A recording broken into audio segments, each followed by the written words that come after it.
Guia per a la preinscripció escolar. La preinscripció escolar és un procés clau per accedir a l'educació pública. En aquest vídeo t'expliquem pas a pas com fer-ho correctament i els aspectes més importants a tenir en compte.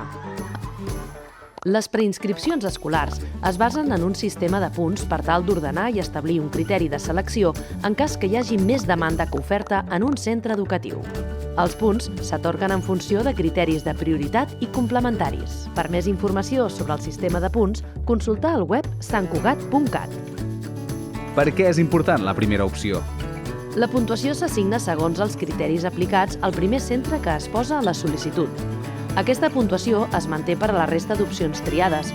Per això és clau pensar bé la primera opció abans de presentar la sol·licitud. Zonificació escolar. Sant Cugat està conformada de 5 zones escolars.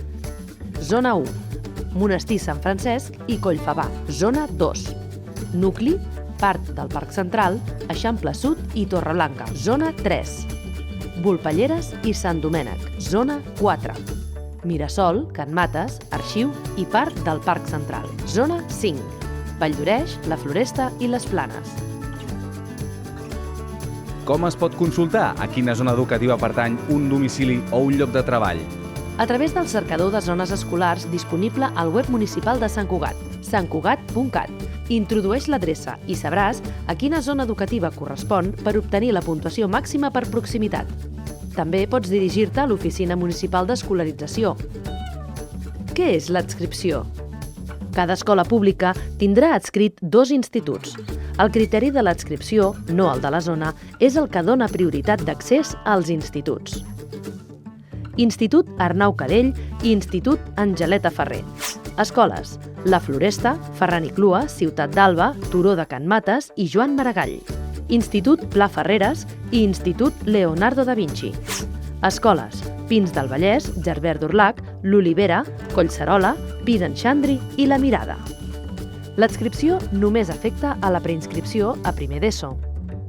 On puc consultar l'oferta de places de les escoles de Sant Cugat? Cada centre informa particularment de les places que oferirà el curs que ve. A partir del 3 de març podràs consultar l'oferta global de places del municipi al portal santcugat.cat. On es poden veure totes les sol·licituds presentades en un centre? Cada centre educatiu publica el llistat amb totes les sol·licituds rebudes i les puntuacions assignades.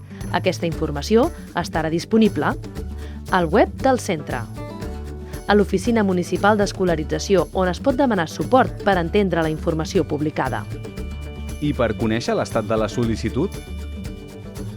De manera telemàtica, a través del web oficial de la Generalitat de Catalunya, preinscripció.gencat.cat. També podran fer seguiment de la sol·licitud i consultar les llistes provisionals i definitives presencialment a l'Oficina Municipal d'Escolarització i als centres educatius, que poden oferir orientació sobre el procés. Com hem de fer la sol·licitud en línia? La sol·licitud només la podeu fer per internet. En el moment d'introduir les dades, també hi podeu adjuntar la documentació necessària, que prèviament heu d'haver digitalitzat.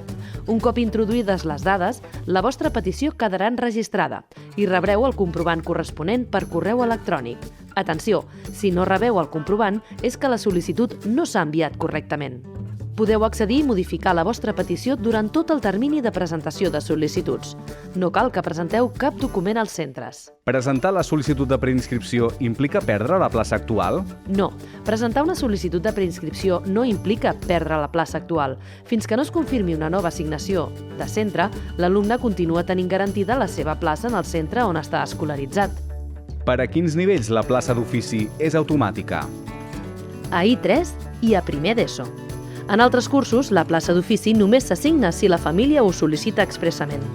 Com es controla la veracitat de les dades? Si es detecta frau en les dades al·legades, es pot sol·licitar una revisió per part d'Inspecció, l'OME, o la Comissió de Garanties d'Admissió. Com es declaren les necessitats educatives específiques? No oblidis marcar si el teu fill o filla té necessitats educatives específiques. És imprescindible indicar-les a la sol·licitud per garantir l'atenció adequada durant el procés de preinscripció. Cal especificar si es tracta de necessitats associades a la diversitat funcional o si són derivades de situacions socioeconòmiques. Ajuda. On em puc dirigir si tinc dubtes sobre la preinscripció? Si tens dubtes, pots demanar cita prèvia a l'Oficina Municipal d'Escolarització. L'atenció podrà ser telefònica o presencial. A més, el servei d'acompanyament digital t'ajudarà amb la tramitació en línia. Informa't a santcugat.cat/educació i planifica bé la teva sol·licitud. Benvingudes a l'escola, famílies!